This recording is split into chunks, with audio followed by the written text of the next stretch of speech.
Good afternoon, Venerable Myogen, all Dharma friends joining us online. We are starting our study together of the Lanrim Chemo, the Great Treatise on the Stages of the Path to Enlightenment, the fundamental work by J. Tsongkhapa.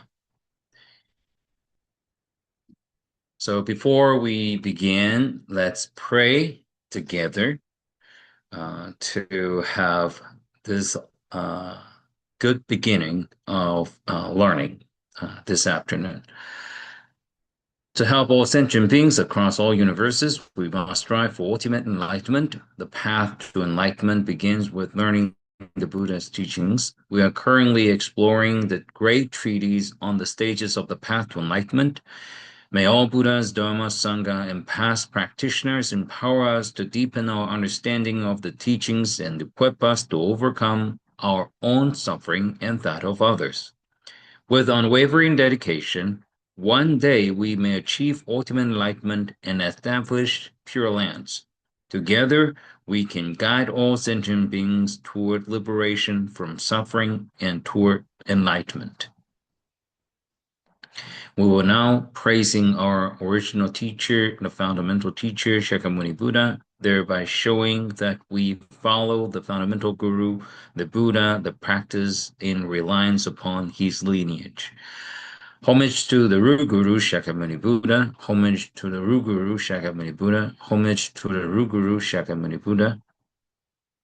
We take refuge and generate the aspiration to become a Buddha. We take refuge until awakening in the Buddha, the Dharma, and the Supreme Assembly. Through the merit of giving and the rest that we have done, may we attain Buddhahood for the benefit of all sentient beings. Today, I want to take a moment to talk about Dr. Robert Thurman, who sadly passed away on the 16th of this month. He is, without a doubt, an irreplaceable figure in the history of the spreading of Tibetan Buddhism to the Western world.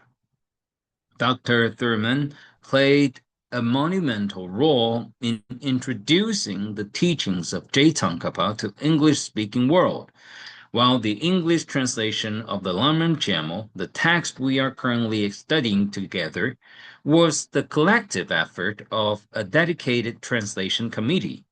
It was pioneers like Dr. Thurman who paved the way for these teachings to reach the West.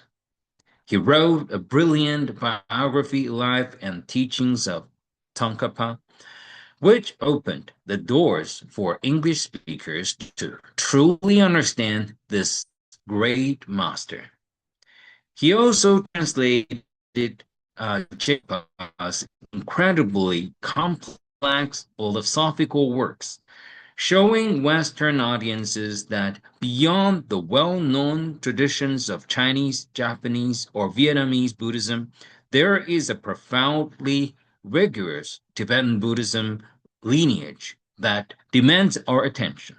Furthermore, his collective translation of Maitreya's The Ornament of the Mahayana Sutras, and his insightful introductions to the great master Chandrakirti helped people grasp the core texts and the defining figures of the two great chariots of Mahayana philosophy. Reading his obituaries recently, I discovered something deeply personal. Dr. Thurman was once a Buddhist monk. This really resonated with me because it mirrors my own journey. Like him, I eventually returned to lay life, and now I teach and share the Dharma as a lay practitioner, exactly as he did so effectively for years, but on his case will be decades. His contribution to the preservation and continuation of the Dharma is immeasurable. He did this in the most concrete way possible through tireless teaching, lecturing, and continuous writing. In this way, his life's work perfectly parallels the noble deeds of many great Buddhist practitioners throughout history. On a personal note, I want to express my deepest gratitude to Dr. Thurman and his generation of pioneer translations. Back when I was living in a monastery as a monk, it was this wave of Tibetan Buddhist translation that first sparked my true interest in the Lamrim. At the time, I was really struggling to understand Venerable Fazun's classical Chinese translation. So I actually spent a small fortune buying the English translation of the Lamrim online, the 3 volumes set, hoping it would clarifying things. Honestly, even then, it was a tough read, and I still couldn't fully grasp it. But looking back, that experience taught me a vital lesson. Profound texts like these absolutely require oral transmission and a teacher's guidance. Without that living lineage, no matter how hard we read, the words can remain a mystery. So today I would like to dedicate the merits of our collective study to Dr. Robert Thurman. May he be reborn in the highest grade of the Pure Land of ultimate bliss, Sukhavati. And to all of you listening, may we successfully complete our study of this great treatise together. I believe that dedicating ourselves to studying the Dharma is the most tangible, profound way we can express our gratitude for his life and his incredible legacy. Thank you for joining me today. Let's dive into our study. In our study of this great treatise, we are essentially exploring how Tsongkhapa built upon the fundamental work of the great Indian master, Lama Atisha. Specifically, his text, The Lamp for the Path to Enlightenment.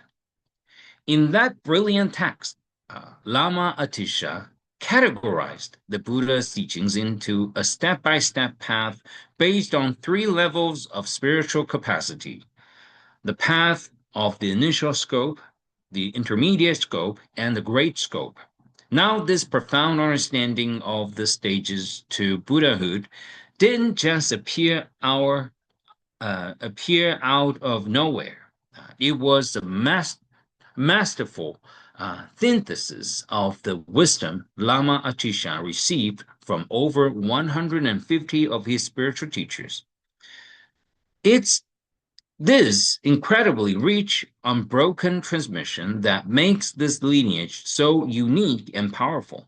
And honestly, the significance of this goes way beyond Tibetan Buddhism. It holds immense practical value for Chinese Buddhism and Southeastern Asian Buddhist traditions as well. By studying this text, we gain 4 extraordinary benefits. First, we come to a solid realization that all of the Buddha's teachings, whether from the Shravakayana, the fundamental vehicle, the Pramitayana, the perfection vehicle, or the Vajrayana, the diamond vehicle, are entirely without contradiction. They perfectly harmonize and support one another.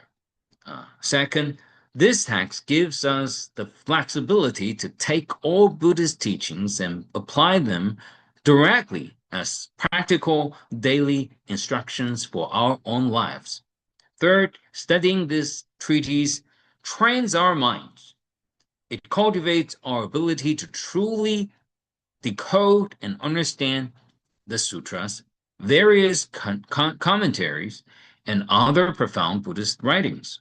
And finally, it protects us by understanding how all the teachings fit together. We avoid the heavy negative karma of unknowingly slandering or sectarianly dismissing parts of the Dharma out of ignorance.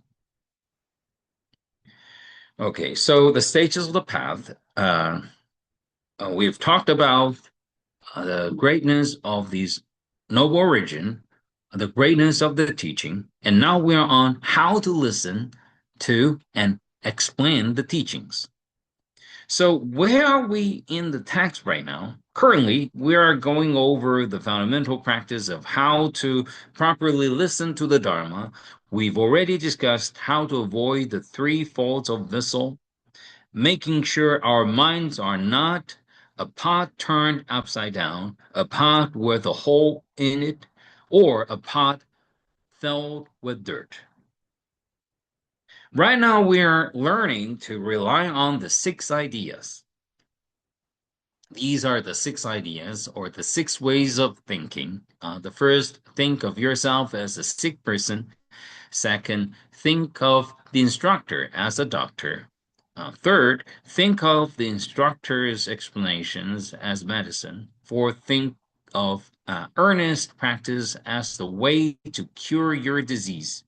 So, in this point, divided into three parts, we will later discuss. And the fifth, think of the Tathagatas as excellent beings. And sixth, wish that the teaching will endure for a long time.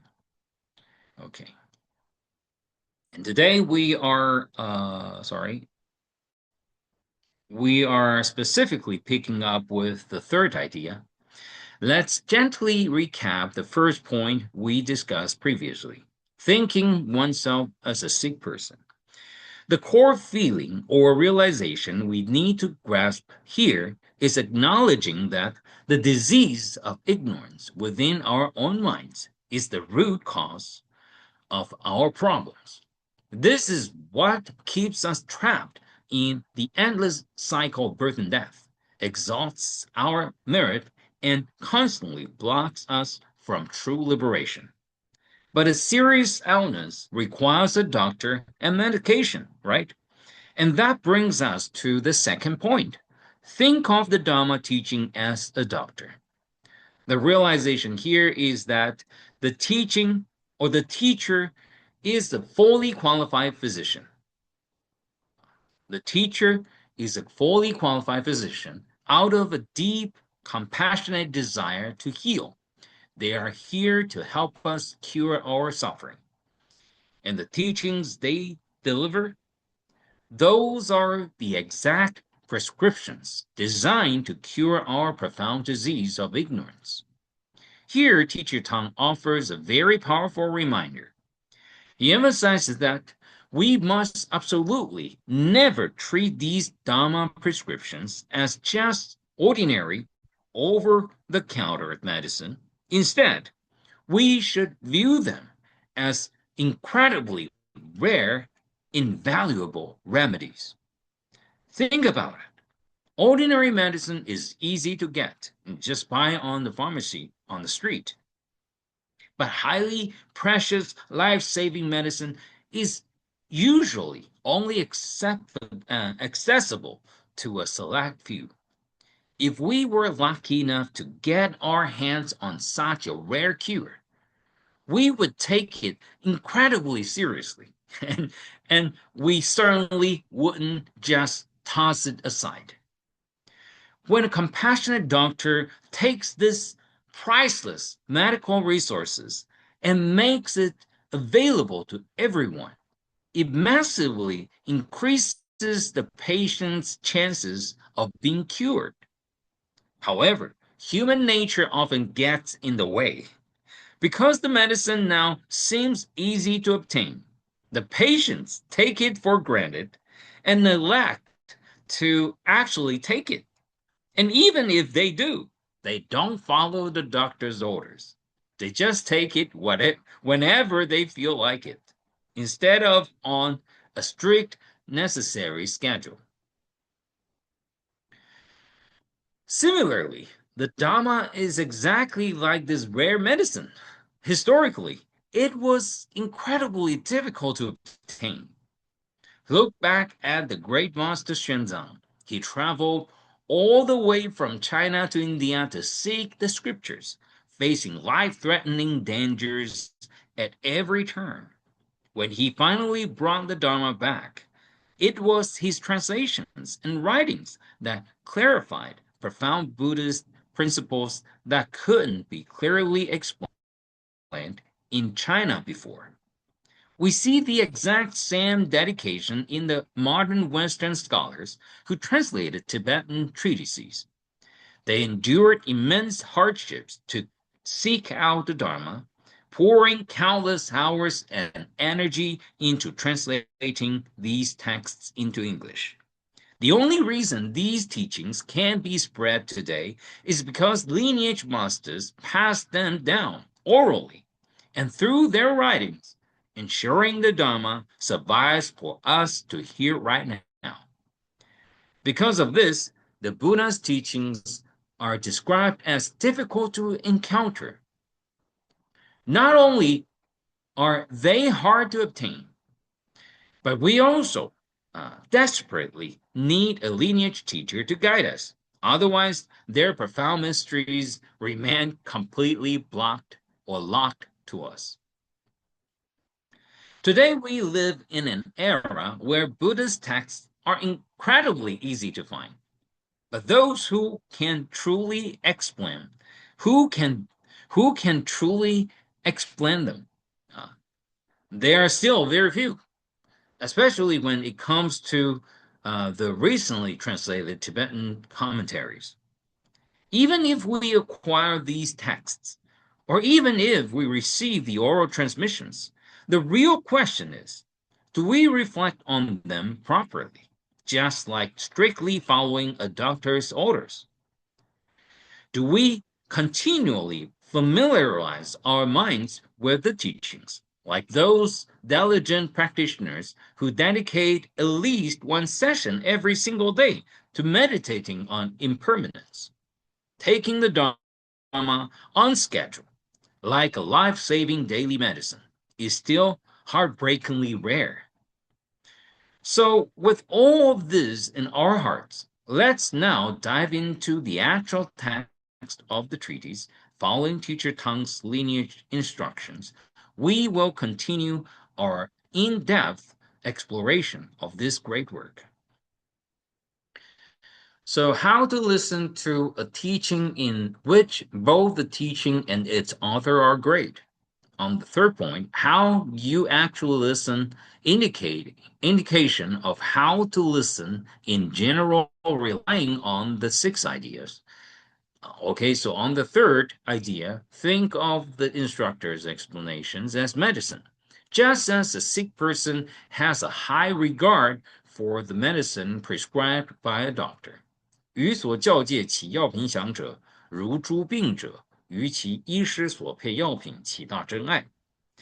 As we were just saying, if we were given an incredibly rare and expensive medicine, one that was meticulously formulated by a master physician, we wouldn't just leave it on the shelf, right? We would cherish it and we would use it with the utmost care and gratitude. This brings us to a deeply personal reflection from Teacher Tang.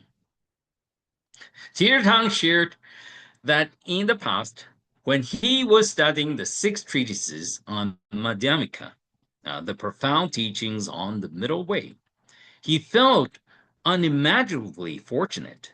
Why? Because he encountered teachers who could explain these incredibly dense texts with extraordinary precision.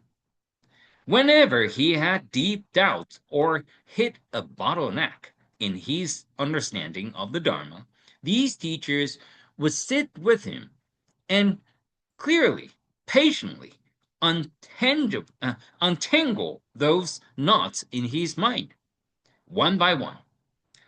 He described that feeling, the moment when profound confusion simply dissolves into clarity, as a deeply moving realization of just how rare and precious the Dharma truly is. He emphasized that teachers of this caliber are extraordinarily rare. He had never met anyone like them before, And to this day, he hasn't met another spiritual guide, a true spiritual guru, who is quite as skilled as unpacking the Dharma. And it's not just about the teacher. Teacher Tang noted that if, on top of having a great master, you can also find a group of virtuous friends, Dharma companions, to study and practice together with, that feeling of preciousness multiplies. When you have both a qualified teacher and supportive community, a profound sense of gratitude naturally arises within you. Because of this, we begin to highly regard the teachings. We don't take them for granted anymore. Instead, we earnestly and wholeheartedly take these instructions into our lives. Teacher Tang shared some profound insight regarding the phrase, such as forgetting them. So let's recite. So too, you should view the instructions and explications that the instructor gives as very important, taking great pains to hold them in high esteem and not squandering them by lapses such as forgetting them. 于说法师所说教授及其教戒，见重要矣，应多历历真爱执持，莫令由其妄念等门而致损坏。Okay, so such as forgetting them, he stressed that reciting and deeply contemplating the teachings are absolutely crucial. See, J. Tsongkhapa specifically pointed out that flaw of forgetfulness for a very good reason. Many of us might actually have pure motivations when we study the Dharma. We might not fall into sectarianism or biases, and we might even listen very attentively during the teachings. But what does it actually mean to forget the teachings? Teacher Tang explains that it means not preparing before we study and not reviewing after we study. It means failing to deeply contemplate and analyze what we've learned and neglecting to recite it to keep it fresh in our minds. Teacher Tang paints a very relatable picture here. Some people sit through a Dhamma talk and they actually generate a beautiful spiritual feeling or insight. But the second the session ends, they immediately pull out their phones to scroll through social media or play video games. It's almost as if listening to the Dharma was a painful chore. And once the class is over, they are finally liberated. This happens because deep down, they treat the Dharma as secondary or even irrelevant to their real lives. So the moment the teaching ends, they snap right back into their habitual lifestyle, playing games, watching videos, checking their feeds, or just taking a nap. What they are missing is the vital importance of holding on to that precious realization they gained during the teaching. Preserving that spiritual feeling is actually a fundamental basic skill in Buddhist practice. But because they don't know how to do this, every single time they attend a class, it's like starting completely from scratch. Everything they learned before just vanishes. For example, when they open this commentary on valid cognition, again, Teacher Tang was describing the youth studying together in UOA. It's as if they've never read a single page. When they listen to the Sutra of the Eight Realizations of the Great Beings for the second time, it sounds entirely new to them. The same thing happens when a guide to the Bodhisattva's way of life And so, despite studying Buddhism for years, even decades, they remain like absolute beginners every single time they sit down to learn. This is exactly why Jay Tsongkhapa tells us that we must view our guru's instructions as life-saving medicine. We need to adopt the strict mindset of taking our medicine exactly on schedule. We must take the Dhamma we've learned and actively familiarize our minds with it, meditate on it, and recite it daily. The ultimate goal of this practice is to cure the habit of forgetting the teachings. Because once we forget them, we essentially squander the Dhamma. We let something of incalculable value slip through our fingers. Okay, so the fourth, think of earnest practice as the way to cure our disease. So the first part we are going to talk about, do not seek only words without practice. Sick persons know that their illness cannot be cured without taking the medicine prescribed by the doctor. They then take the medicine. 于因众修起疗病详者，斥则不实行时，但求闻词，犹如病者。见若不服医所配药，病则不差，即便饮服。When we talk about earnest practice, what does that really mean? It means taking the Dhamma without absolute seriousness. We shouldn't just treat it as a regular medicine for a mild illness. We need to view it as a life-saving antidote to a deadly poison. Think about the difference in mindset here. If we just pick up a routine prescription from a pharmacy, we might not take it all that seriously. We might skip a dose or simply forget to take it altogether. But what if we've been poisoned? In that moment of sheer panic or urgency, we would drop everything and desperately rush to find the antidote to save our own lives.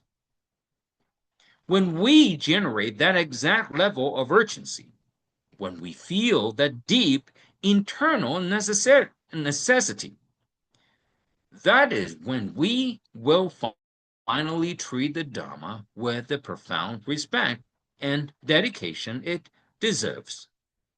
This is exactly why our teachers, our gurus, are so incredibly compassionate. They don't just hand us the text and walk away. They constantly and warmly remind us of the exact mindset we need to hold when studying the path. They know that the attitude we bring to our study changes everything. It is only when we cultivate this sincere, urgent mindset that the Dhamma can genuinely take root and begin to transform our mind stream. Only then can the teachings truly do their profound healing work within our bodies and minds.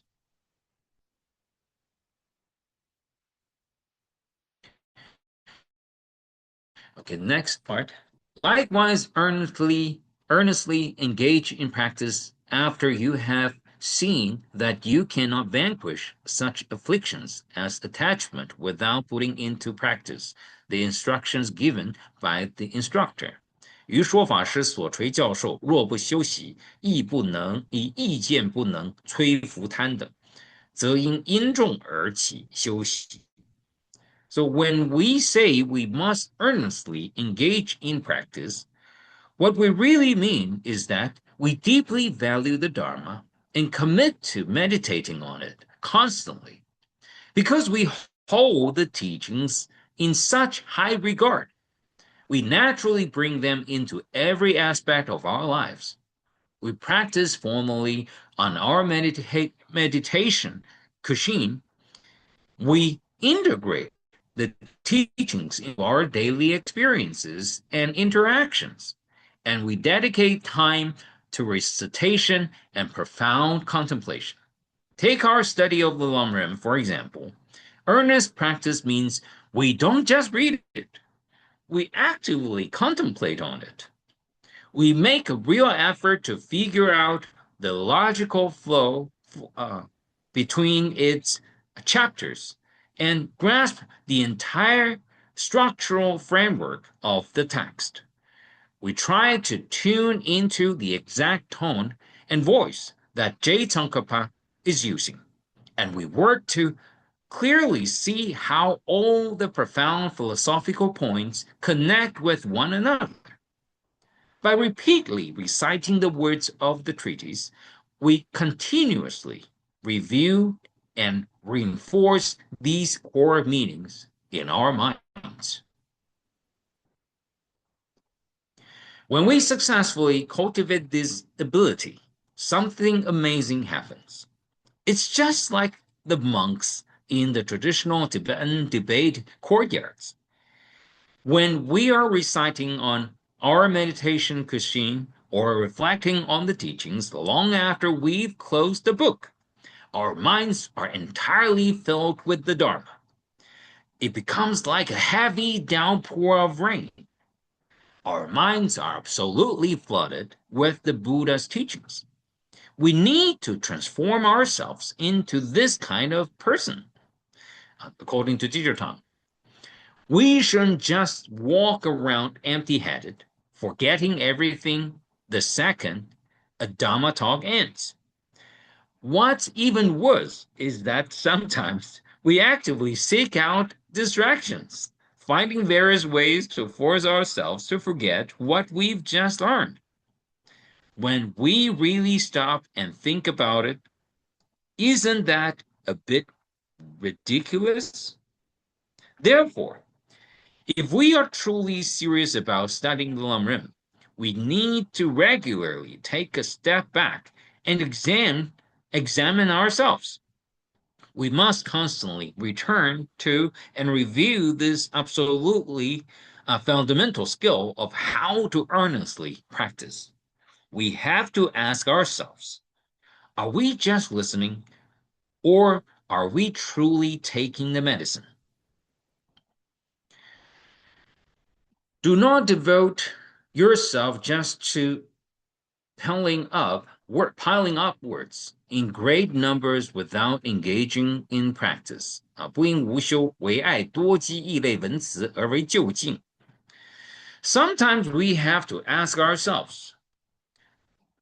There are people who believe they are studying Buddhism, but what are they actually practicing? A lot of the time, people treat studying the Dharma exactly like studying any worldly academic subject.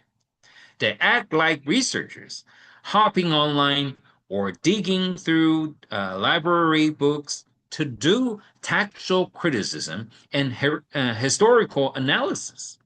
Now, while studying text is important, if we do it without the validation and guidance of a living oral transmission, a genuine lineage, we are essentially just guessing the meaning of the words on our own. And when we rely purely on our own intellectual guesswork, we rarely gain any true transformative spiritual benefit from the Dhamma. The Buddha gave us a very famous and crucial instruction: rely on the meaning, not the words. What does this really for us? What does really mean of this sentence? Rely on the meaning, not on the words.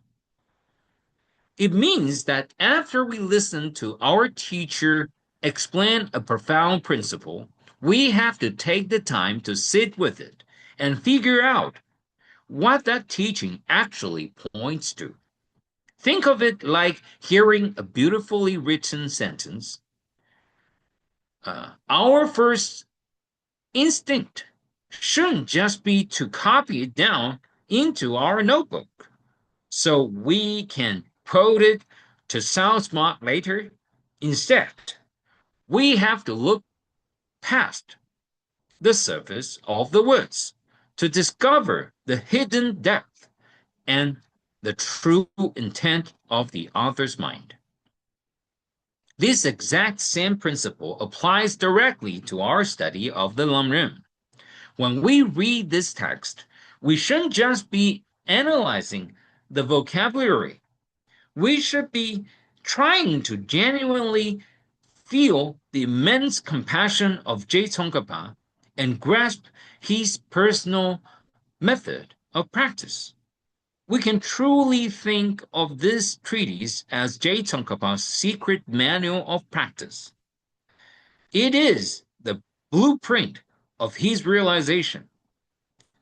Therefore, developing the ability to properly decode and deeply understand this great treatise is of the utmost importance, especially in the complex times we are living in today.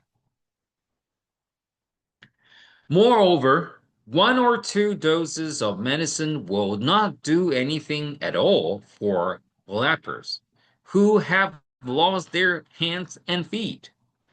是亦犹如害众赖疾，手足脱落，若仅习尽一二次药，全无所记. Consider a severe, deliberating disease like this leprosy, where the body slowly deteriorates over time. To treat such a deeply rooted condition, a patient absolutely must take their medicine continuously over a long period. What is J. Tsongkhapa trying to tell us with this metaphor? He is pointing to a famous historical exchange. Someone once complained to the great master Geshe Padova, saying, "Master, meditating on impermanence is just too difficult to practice." Do you know how Master Padova replied? He simply asked, "When have you ever earnestly practiced impermanence?" This hits right at the core of our modern struggles. It's just like when people say, chanting the Buddha's name is too hard. We could ask them right back, when have you ever genuinely and earnestly chanted? Or when people sigh and say, cultivating bodhicitta is just too difficult. The real question we need to ask is, when have we ever truly put in the earnest effort to cultivate the bodhicitta? Let's take this famous text, the 7-point mind training, as an example. We might read it for the first time and find it quite fascinating. But when we pick it up for the second time, it suddenly feels dry and boring.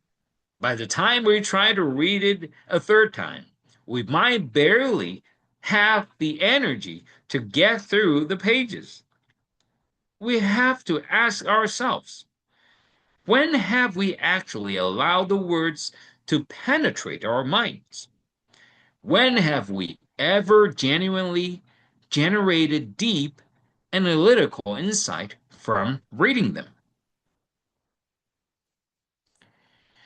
Similarly, to put the meaning of the instructions into practice just once or twice is insufficient for us who from beginningless time have been stricken with the virulent illness of the afflictions.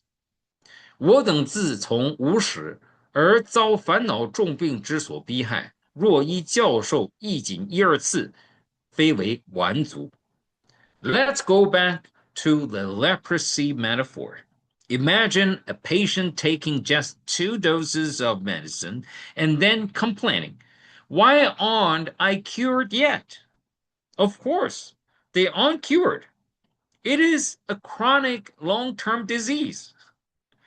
We have been deeply harmed by our mental afflictions, our greed, anger, and ignorances for an unimaginably long time. It has become a severe chronic illness. Even if we think of our ignorance as a poison, it is a very deep chronic poisoning. How could we possibly expect to take just 2 doses of the Dharma and be instantly detoxified and completely healed? It's impossible, right? A lot of people complain that practicing Buddhism doesn't work or isn't effective, Teacher Tang said. But before we blame the teachings, we really need to put our hands on our hearts, look at our conscience, and ask ourselves, have we truly and earnestly practiced the Dharma? Therefore, analyze with discerning wisdom and entirely of every aspect of the path and make effort that is like a river's current. 故于源自一切道分，殷勤历历，如瀑流水，以观察慧而正思维。Okay, so it's like a river's current, like this. Teacher Tang shared a truly beautiful visualization. He said that whenever he stands before a roaring waterfall, okay, he would deeply feel its incredible momentum.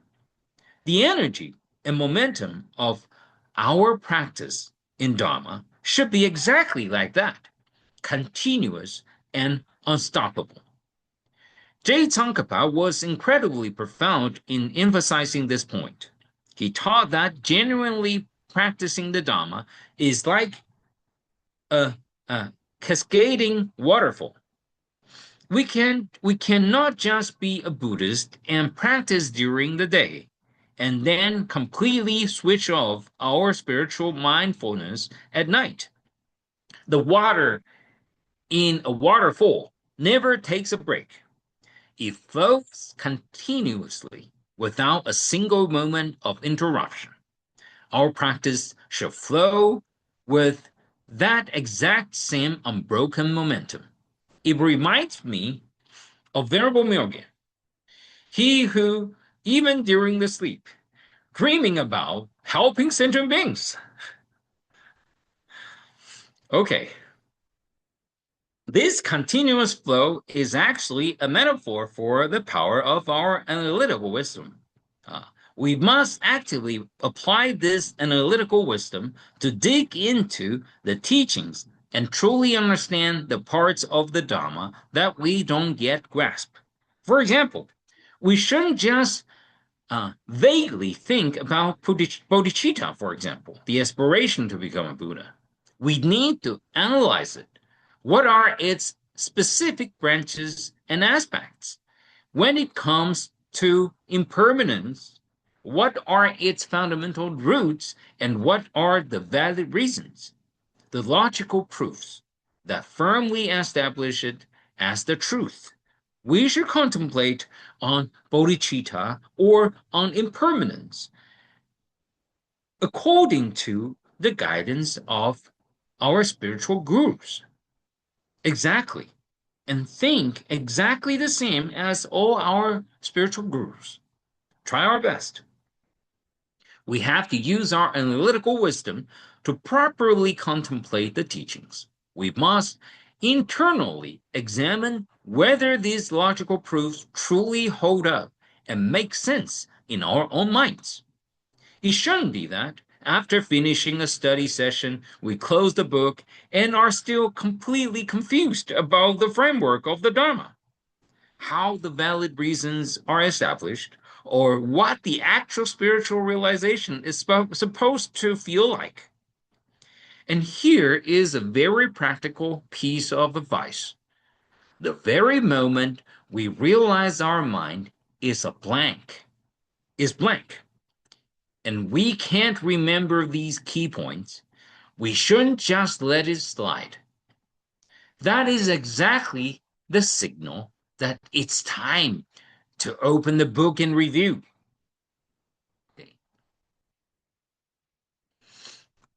As the great master Chandra Goman's praise of compassion says, 如大德越大阿遮雷，忏悔中云.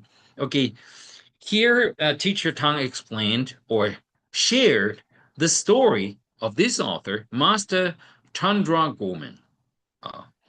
He was visiting Chandrakirti, and Chandrakirti Bodhisattva was a scholar of profound wisdom, highly accomplished in Madhyamika philosophy, and greatly respected among the learned panditas of that time, of his time, all these like professors in the monastery. One day, while Chandrakirti was giving a Dhamma teaching, a lay practitioner from South India quietly arrived at the place where he was teaching. This visitor was this layperson, Chandra Goman. Chandrakirti did not know who he was, but seeing his dignified presence, he asked, "May I ask where you have come from and what fields of knowledge you have studied?" Chandra Gorman replied very humbly, "I come from the south. I have not studied very much. I know only the science of language and grammar, the verse summarizing the perfection of wisdom, and the chanting of the names of Manjushri. Apart from these, there is really nothing worth mentioning." As soon as Chandrakirti heard this, he realized that the man before him was no ordinary scholar. To master the science of language and grammar meant that Chandra Gorman was highly skilled in language, literature, and debate. To master the perfection of wisdom teachings meant that he had a deep understanding of the sutras.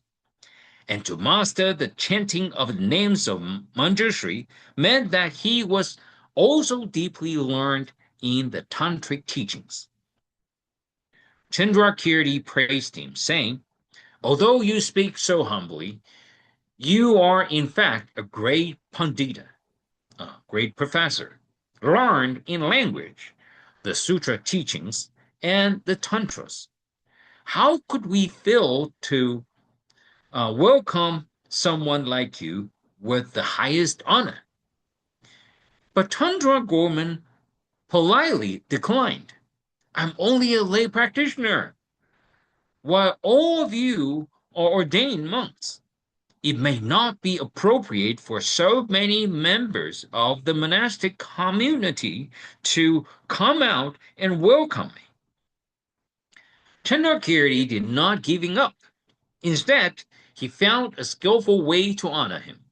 According to one version of the story, Chandrakirti arranged for a copy of the Perfection of Wisdom Sutra in 8,000 lines to be placed at Chandra Gorman's residence. He then told him, "There is no need to feel uncomfortable. You may think of us not as coming to welcome a layman, but as coming to welcome the sacred perfection of wisdom scriptures." According to another version, Chandrakirti stopped his teaching, sounded the monastery gong, and assembled the great panditas of Nalanda. He solemnly announced, "The great pandita Chandra Gorman has arrived. We should go out and welcome him." He then ordered two carriages to be prepared.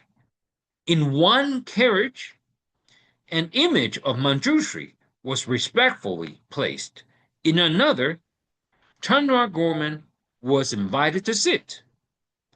The two masters of Nalanda formed a ceremonial procession with offerings and welcomed him into the monastery with the honors due to the great teacher. When Chandra Gorman saw the image of Manjushri, he respectfully offered verses of praise. The biography says that the image of Manjushri was so delighted that it gently turned its neck and looked toward Chandrakirti. From that time on, the statue became known as the Manjushri image with the turned neck. After Chandra entered Nalanda, he sat together with Chandrakirti and discussed the Dhamma. Although the two masters held different interpretations of Madhyamika and debated one another on many occasions, Chandrakirti never looked down on Chandragopal because he was a lay practitioner, nor because their philosophical views differed. On the contrary, once Chandrakirti recognized Chandragopal's vast learning and spiritual realization, he welcomed him with the highest possible respect. Let's take a look at the scene. Like this. Okay.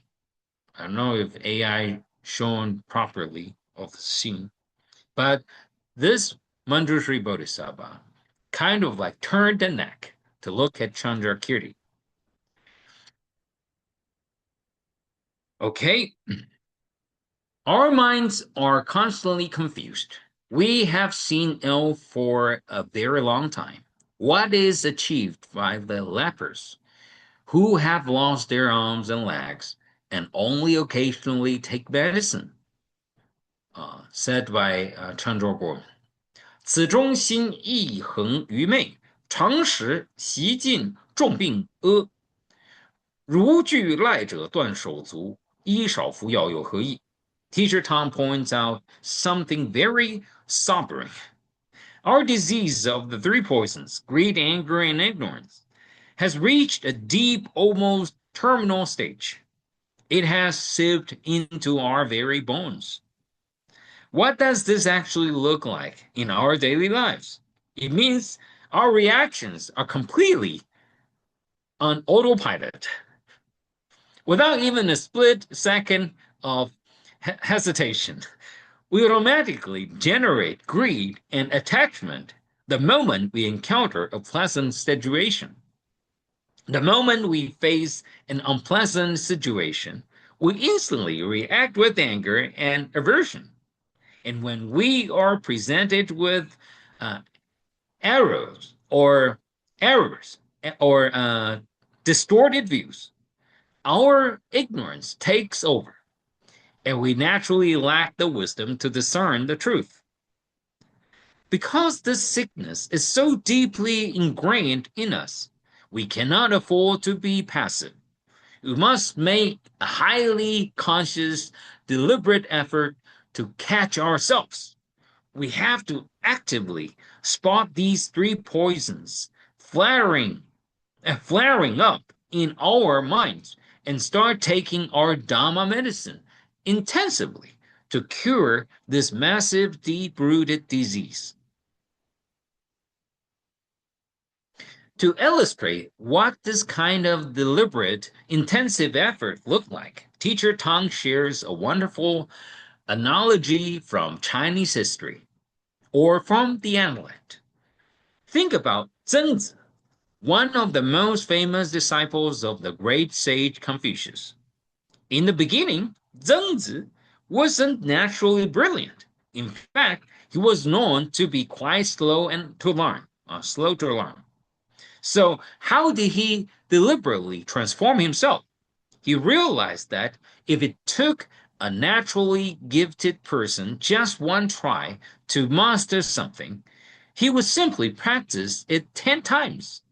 If it took others 10 tries, he would commit to practicing it 100 times. He simply increased his repetitions.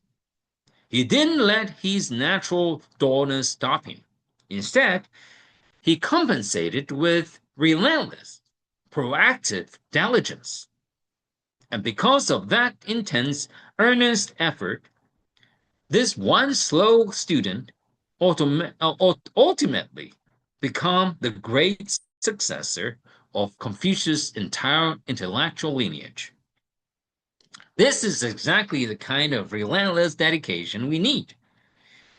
If our spiritual sickness is heavy, we just need to apply the Dharma medicine with that same unwavering persistence. Okay, so next time we will be diving into the second part of the fourth point in the six ideas. Thank you for joining today's this study. Let's pray after learning. May the merit gained from this practice adorn the Buddha's Pure Land. May it repay the kindness of parents, sentient beings, teachers, and the triple gene from above, and relieve the suffering of those in the hell-hungry ghost and animal realms below. May those who see or hear of this practice generate the aspiration for ultimate enlightenment. When this life ends, may we be born together in the land of ultimate bliss. We pray to all Buddhas of the 10 directions, past, present, and future, to all Bodhisattvas and Mahasattvas, Mahaprajna Pramita. Amitofo. Thanks to all the Dhamma friends, especially thanks to Venerable Myogen.